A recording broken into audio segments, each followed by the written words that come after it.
Don't stop.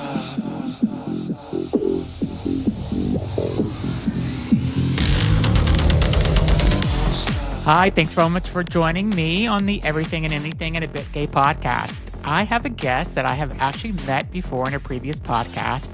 Loved her so much, I asked her to come on this podcast for these listeners. It's Dr. Marissa, who is known as the Asian Oprah. So I could go on for half of the show and tell you all of her stuff, but I'm going to give you a little bit of background about her. She is the host and producer of a 12-year award-winning talk show called Take My Advice, I'm Not Using It. She has a #1, not just on Amazon, but national best-selling book called 8 Ways to Happiness from Wherever You Are. Again, I could go on and on. She's a huge accomplishment, and we're going to go through some of them, but welcome back to my show. Thank you. It's so good to be back here too. I love follow-ups. Yeah. So I have a show called The Alphabet Mafia where I do it with Slam, and we do co-host. And we left that interview with Dr. Marissa a few weeks ago, and I think we thought about her for a couple of days because it was such a good interview, and we just loved you. Your energy is so amazing. Well, don't like set up the expectation now that I can't even. So tell me, so you started off in organizational psychology. Yes, that's what the PhD was. And then you got into doing talk shows and red carpets. Let's talk about the talk show. Okay. That's an amazing accomplishment. 12 years of an award-winning talk show. Tell me about that. How did that happen? Well, first of all, it's actually 13 years now. I need to update that number wherever you got that from. And it's just been amazing considering they said it would not last more than a year because... Really? Yes, because I do not talk about the headlines at all. Whatever everybody else is talking about, I do not talk about them because I guarantee you 100% now. I used to say most of the time, I will say 100% of the time, if it bleeds, it leads. The shock and awe, the political rhetoric, the angry, whatever it is. And Lord knows we've got a lot of fuel today. That's what people are talking about. And every time you talk about it, you either get worried, afraid, or piss offedness.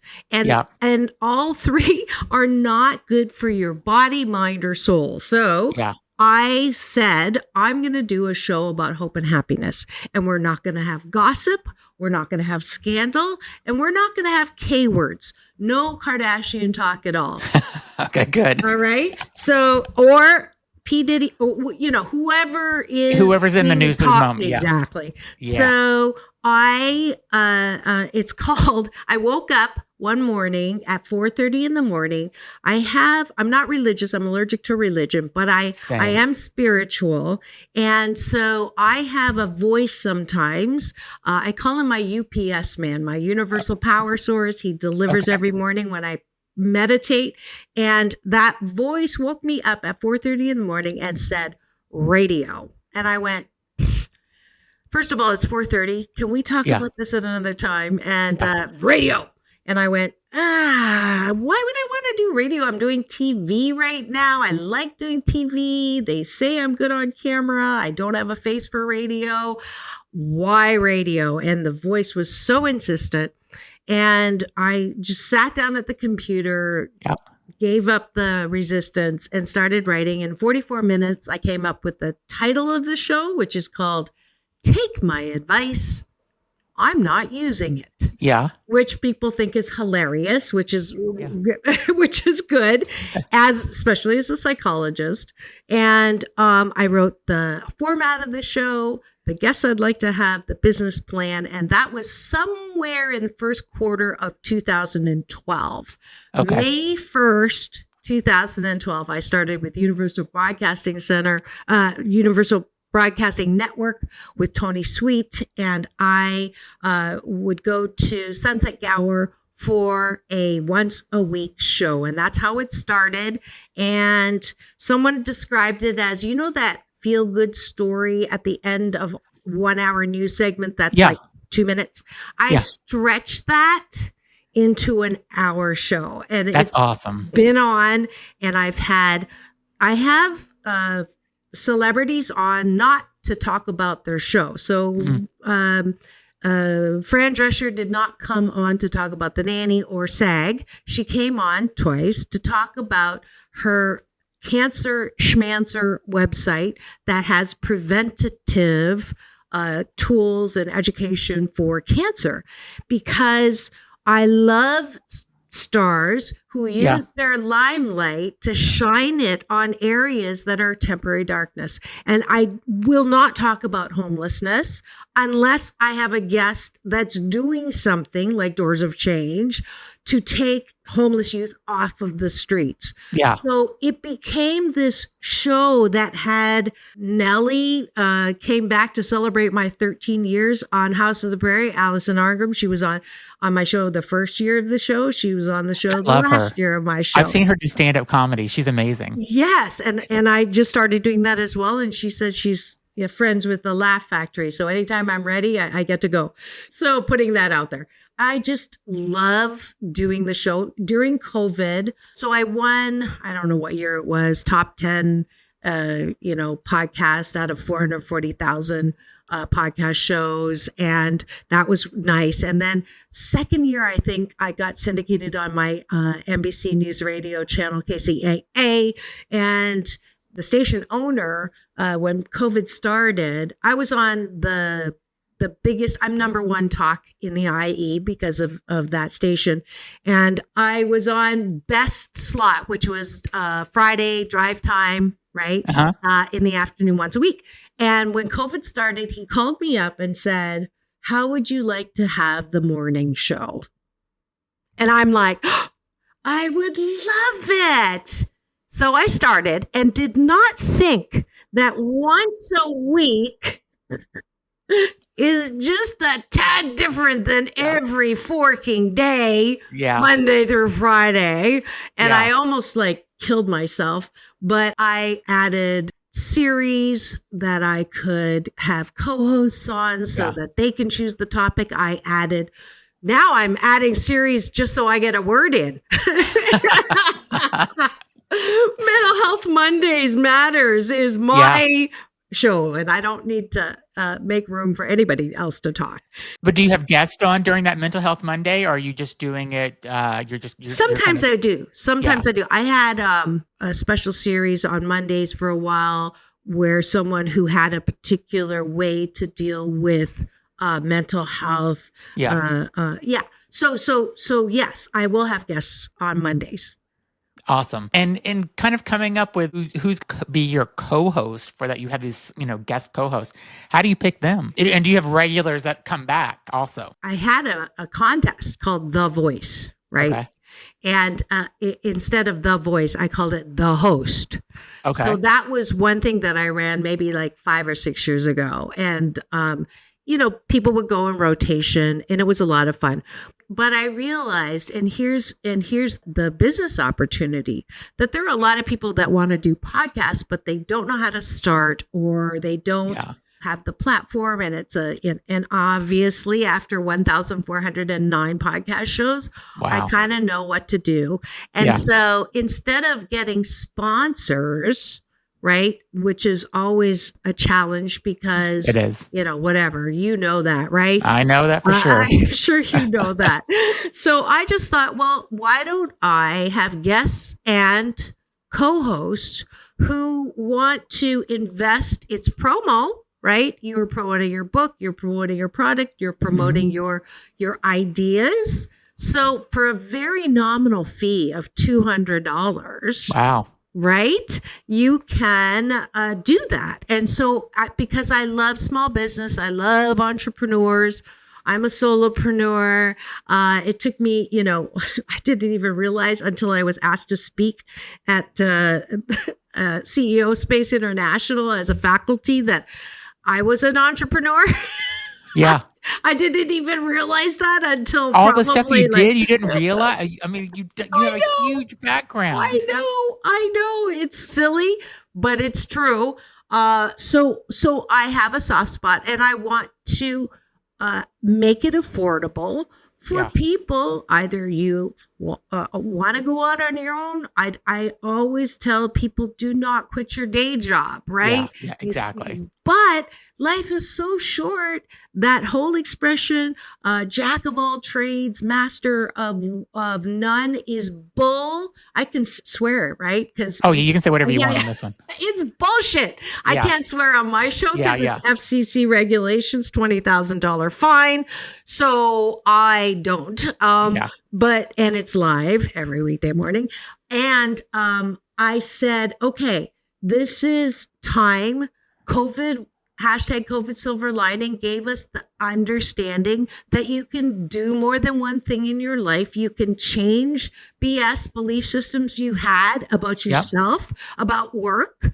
And so, I have a program called Be the Best That You Can Be and broadcast it, where I also, supplement the becoming a podcaster. You can try it. It is an investment, but at least you tried it and see if you like it. And now I do my show for one person and one person alone, and that's me. Yeah. Because no matter how I feel when I wake up, I got to do this show. And when I do this show, I love the way I feel after I do the show. And thanks to Juan, I've realized that something that I haven't given time to is being a guest on people's shows. So I've done 5 in the last month or 2. And how do you like being on the other side? I love being on the other side because I can say whatever I want and I can talk as long as I want because that's what I'm supposed to do. Yeah. And it's very interesting how you can tell I was a horrible host for the first year that I was on because I came from that place of, who am I to be a host and producer? And so I was nervous. And when you're nervous, you talk and you don't let your guests talk. And so now this, and I won't go back on some of the interviews that I've been on because I have to fight the host for time. And that is the number one mistake that hosts of podcast shows do. If you have a guest on, for God's sakes, let them talk. Am I perfect at that? Absolutely not. I am very shy, as you can tell. I have nothing to say. Nothing at all. And sarcasm is another service I offer. But just a word to anyone who's doing a podcast, measure the time. Yeah. Look at the file afterwards. I still am guilty about this, which is why I'm super glad to be able to do more of what I'm doing to calm myself down when I do have a guest. Yeah. But So I learned that the hard way too at the beginning, where I was interrupting the guest and just trying to get more in. I had a list of questions, like I gotta get through all these questions, and I'm realizing if you don't get through it all, it's okay. Like, let's hear what they have to say. And that's, that was a good lesson. You guys were so great. This is why when Juan said, would you come back? I'm like, absolutely. Well, thank you. There's a couple of things I wanted to ask you because I did a little more research since our last interview. It's all good. I mean, so first of all, I'm going to say one of the reasons I loved having you as a guest, because you are so inspirational. You are so positive. And I just, like I said, when me and Slam left the other interview, you were on our mind, both of us, for like 2 days because you were so positive. And so one of the things that I looked at is on your YouTube channel, you did a 21-day complaining fast. I love it. And I'm going to do it because I mean, there's just so much negativity in this world today. And Slam and I don't bring on any of the news or Trump or any of that stuff on our podcast either. And I don't do it on here either. Like, there's a million other podcasts people can go to talk about all the negativity. But at my work because I'm the podcaster that has to have a full-time job because it's, I'm, got to pay bills. Nothing wrong with that. And, but, and at work sometimes, like, there's a whole cycle that you get caught up on sometimes with negativity. And I'm trying to get out of that cycle. And whenever I did the research last night on you and seen this 21-day complain fast, I'm like, this is exactly what I need. How did you come up with this idea? I mean, I watch the videos, and so I know how you can, but tell my audience, like, how did you kind of come up with this idea to get rid of this negativity? Yeah, it's one thing to say it's better to be positive than negative. And in the past, even when I started the show in 2012. I actually started the fast before the show in 2011. I think it was July 1st. It was July 1st, 2011. I'm on faculty at the Agape International Spiritual Center, founded by Michael Bernard Beckwith, who's one of the teachers from The Secret. And there was a woman that came on our stage, and her name was Edwene Gaines. And she said, if you want to reach transcendence on earth, then do not complain for 21 days. Really? And I went, love a challenge. So I have to give credit to her because she was the one that gave me the idea. So I then began to realize that you can say, just don't complain, but that's just really not possible. People need tools, right? I'm very results. I'm a A+ personality, type personality, and high achievement orientation, recovering perfectionist and control freak. So I have to know how. And they, at the time, they said that a habit was formed in 21 days. Now they say it's 28. Whatever. So that's why it's 21 days. And I thought, every day I'm going to try to come up with a way to replace complaints or what do I need to do to make it more likely to not complain. And then also I'm very competitive. It's not whether you win or lose, it's whether I win or lose. Got it. So I thought the component of the competition was you could go a day without complaining, and you had to try to string every single day on to see how many days you could get in a row. So that became the 21 day. And the first day is always the easiest day because you can complain, not that you're trying to complain, but it's a baseline day. So on an average, how many times do you complain? So you catch yourself that first day, and you don't have to start over at day one. You just continue, but you have now a baseline. So the next day is the day, however, where if you do complain, you go back to day one. So can you get to 21 consecutive days? Love that. Right? And if you can, I will double your money. So the investment is $21 at my website that goes to my nonprofit, A Ways to Happiness, that helps kids, teens, and young adults who have temporarily forgotten their birthright to happiness. That's where the money goes. If you make it the 21 days, I will ask for a witness and talk to them, because not that I don't trust you, but I don't trust you. Yeah. And then I will double your money. Now, this has been going on since 2011. How many people do you think have actually gone through and made it 21 days? And I want to say at least 15,000 people have gone through the fast officially. Wow. How many people do you think have completed the 21-day fast without complaining? And we'll be right back. Okay, and now back to the show. A much lower number than 15,000, I think. Yes. How low? I'd say 5,000. 5. 5? Really? Wow. 5. Were you shocked about that? Yeah. 1 man and 4 women. Wow.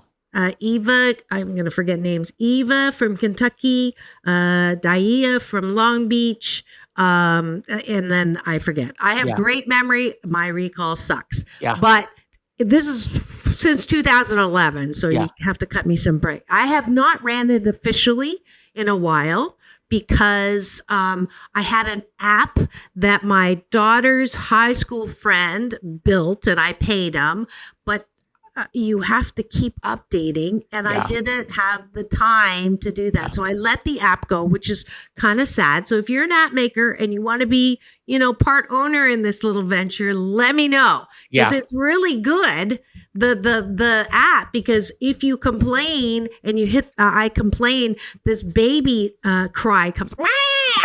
I kind of love that. And then if you make it a whole day without complaining, you get the woohoo. Yeah. Right. So that's awesome. Yeah. I also love your give people that are interested in maybe doing a podcast. So a podcast, I think a lot of people want to do it. Then they realize, after one season or 2 episodes, they're like, this is hard.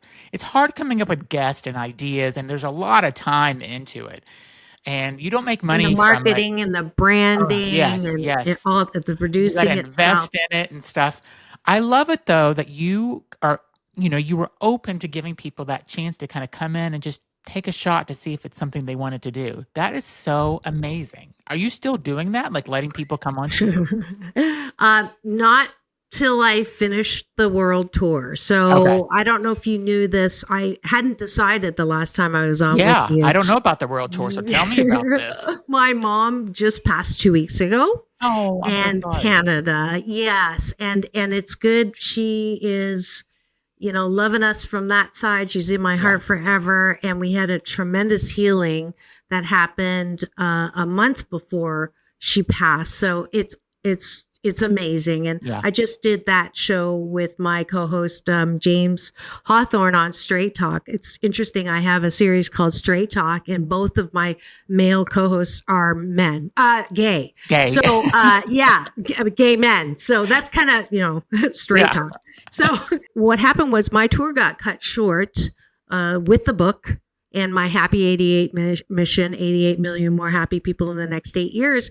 I was the last plane out of China before they started taking temperatures before COVID, November 2019. And for all reasons of what I've been doing, and also my bonus mom was sick this last year. And, I have not gone back on tour except for I did go to Australia last year and China to teach for another reason, but I did bring the book. And what I realized was I had already booked a teaching trip to Africa in August. I will be on Yuck Yuck stage in Toronto, as well as, I'm producing the Celebration of Life service for my mother and all the things you do when someone passes. Plus work there. So there are people who have been asking me to speak that I have not had time to, because every time I go back to Canada, it is for my mother. So all of these things is a month in Canada, July, Africa, August, Hawaii, September, back here in October for the Newport Beach Film Festival, where I've been a sponsor for the past 8 years, and also the Catalina Jazz Festival, which again, I've covered for the last whatever years. November, Shanghai, and December, Taiwan. Okay. So I will be back in between countries for 5 days. I'm still broadcasting live. Yeah, that's what I was going to ask you. Are you still going to do it wherever you're at? Broadcasting live, with the exception of the time in Africa. Okay. I'm still playing with the idea of broadcasting live from Taiwan. I'm not sure about Shanghai because of the firewall, but Taiwan, it would be at 11 at night for your 8 in the morning. Yeah. So to answer that question, not right now. I'm just trying to think, when do you sleep? When I die. I think that's true. I mean, because... Yes, I sleep, the doctor says, 7 or 8 hours? Yeah. I will wake up in 5 hours no matter what. Okay. And I'm not going to force it. If I don't get 4 hours, I'm a little groggy, but 5 hours, I'm chipper. And so that gives me 3 extra hours a day that other people don't have. Yeah. So that's why I have 8 jobs. Yeah. I mean, you're awesome at that. I mean, I respect it so much. Juice my life. I literally know this is the most important thing. Hopefully you'll walk away with, if you're listening right now, is time is not money. Time is a non-renewable energy. Mm-hmm. And once you have let that pass with whatever you're doing or not doing, it's gone. No do-overs. Yeah. Can't get it back. So for me, every single day, that expression, you live like it's your last day, I do, not for the morbid part of it, but obviously because I want to juice and wring out every possible beautiful experience that I can have in this life while I'm in this body. Yeah. You know, where I'm going is love. We all go to love. We all come from love. It's a beautiful place. There's no gnashing of teeth. There's no, sadness. There's no pain. Yeah. However, there is also no tactile stimulation. So I can't taste the deliciousness of food over there. Yeah. I can do that here. Yeah. So you better believe that everything I put in my mouth, I better really like and enjoy and be one with that taste. If I'm talking or writing or playing games or MS, meaningless scrolling while I'm eating, I just missed out on that experience. Yeah. So being one with where you are is not for any other reason than really enjoying your life. And you're such a advocate or ally for the LGBTQ community. Like, did you grow up with gay friends or gay culture? Like, how did that all happen? Because like the gays love you. Thank you. And I almost don't want to tell this story because the gays love me. I grew up in a very small town in Ontario, Canada, and there were the only diversity that I grew up with was one Japanese family, one Chinese family, mine, one Black family, and one Indian family. No Mexican families. Largest German community outside of Germany. So I spoke German at the same time that I learned how to speak English. Wow. Shocked my friends' parents when I came to the door. Sprach Deutsch. And I marched in the Oktoberfest parade. Okay. From the time I was little, had to wear lederhosen and no boobs until I had boobs to wear a dirndl. So when I came to California, I was ignorant, and Mexican food is really big here. I don't like beans. I'm allergic to cilantro. That was tough. Yeah. Right. But what was tougher was the difference in LGBTQA+.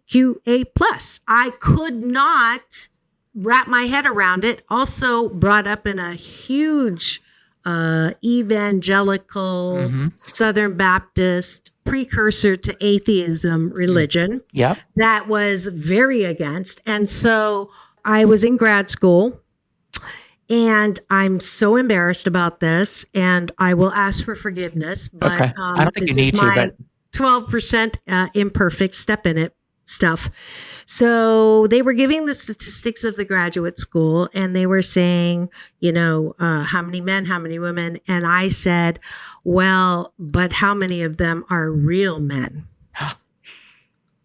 So the one lesbian in the group, who will remain nameless, immediately hated me. My best friend, who I had no clue was gay, Michael, who's on the other side, he passed from AIDS, but he was the most incredible person and loved me so much that he put his arm around me as we were crossing the very busy Beverly Boulevard and 6th, and said to me, I'm gay, because I had a crush on him because he's so hot. Yeah.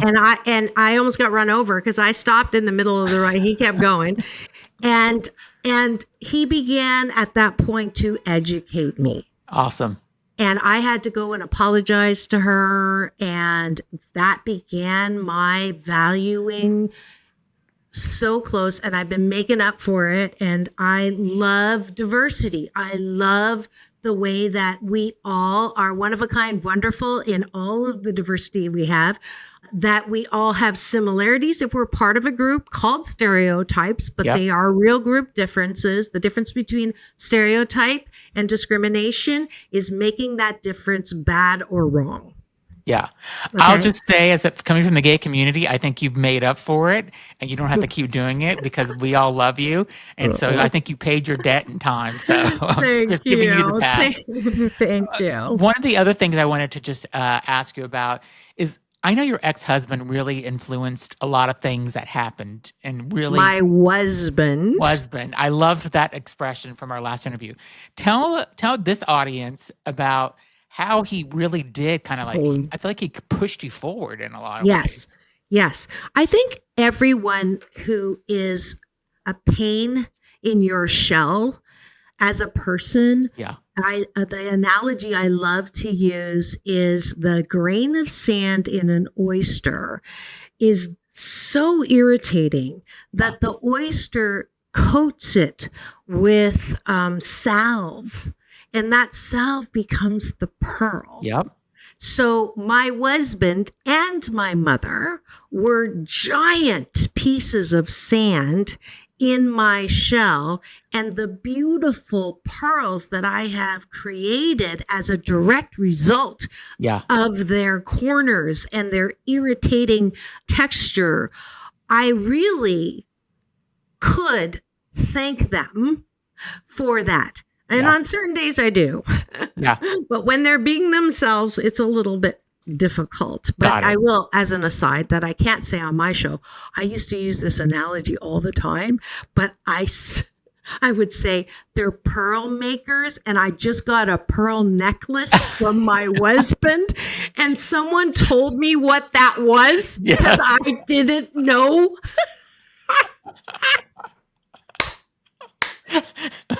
How many times did you say that before you realized what it was?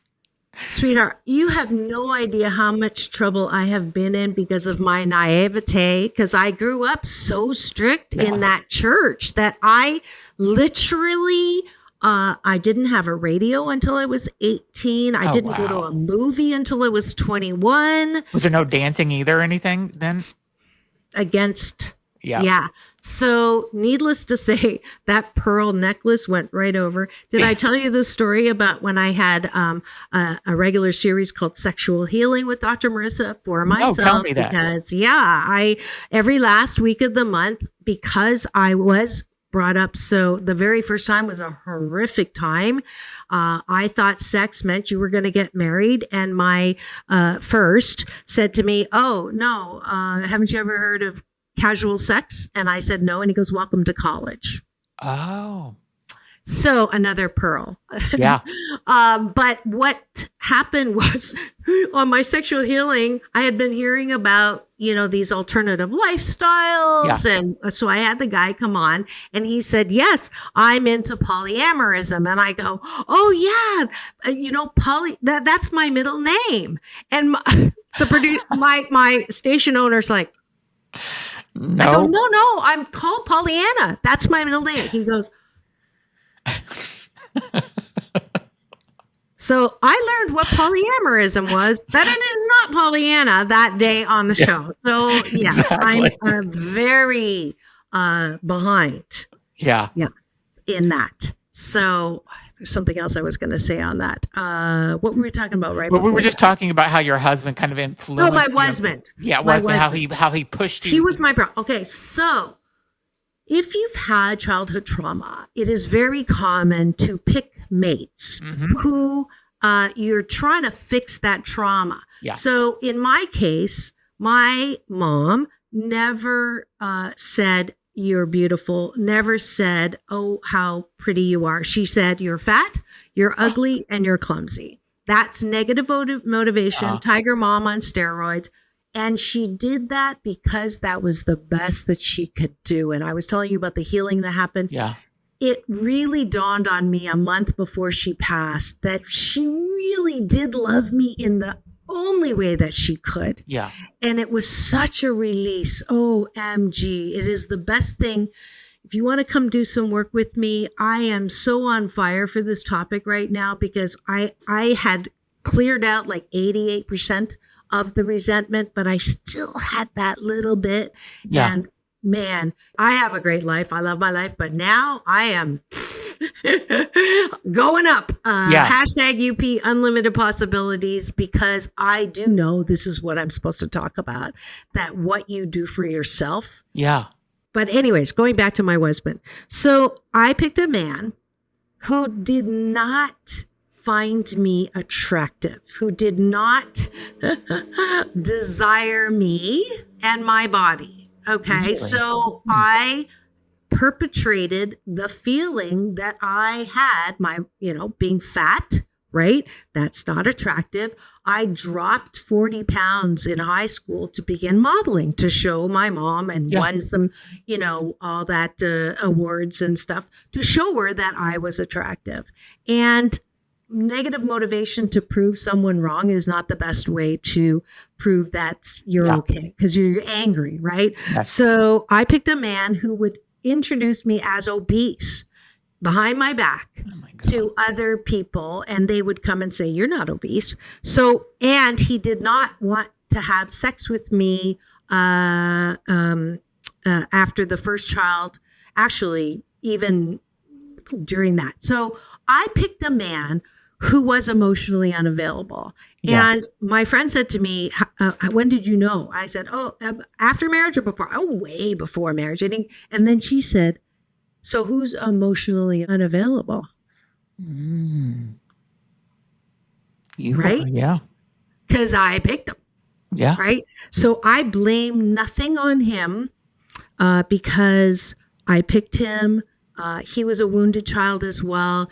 I unfortunately picked a man who did not like to work. And therefore, when it came time for the divorce, I finally, after 6 times of trying to leave him, I said 6 times, if you don't love me, if you don't want to be married, just let me know. And we can separate. It's not, I'm okay with that. Yeah. And he never said, I want to be married to you. But he never not said, I don't want to be. So as a non-recovered codependent, yearning for acceptance, yearning for hope, springs eternal, that they're going to love you the way your mother never did. Yeah. That was the what kept me there. When I finally got healthy enough, a lot of work, 12-step program called Codependence Anonymous, therapy, becoming a psychologist, you have to do it yourself. All of those things got me finally to the point where I said, okay, I want a divorce. And I lost the $1.8 million home, the $1.5 million practice, and paid child support and spousal support and a settlement. So I lost everything. Now, this was back in 2006 was the official divorce, but it took another 7 years to settle the finance. I was a little pissed. I would be too. I understand why. But now I honestly do not regret anything, because not just did I create a whole set of pearls. Yeah.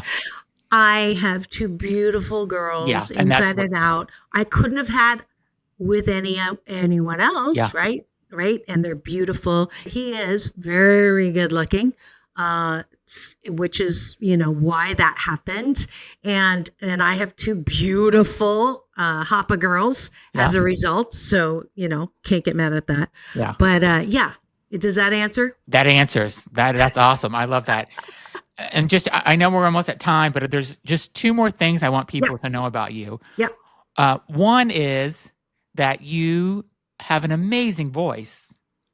And they should go onto YouTube and listen to you sing, because I watch these videos and it is so good. Like if this doesn't work out somehow, which it already has, I think you could fall back on singing, because you have a really beautiful voice. Oh, and the other thing I want people to know about you is that, and we talked about this last time, you mentioned this a little bit, but you're thinking about doing comedy. And I think you should. Thank you. I think you should really go for it. I have actually been on 13 stages now. And one of them was Yuck Yucks that I mentioned, the number one stage in Toronto, actually in Canada, where Jim Carrey and Howie Mandel got their start.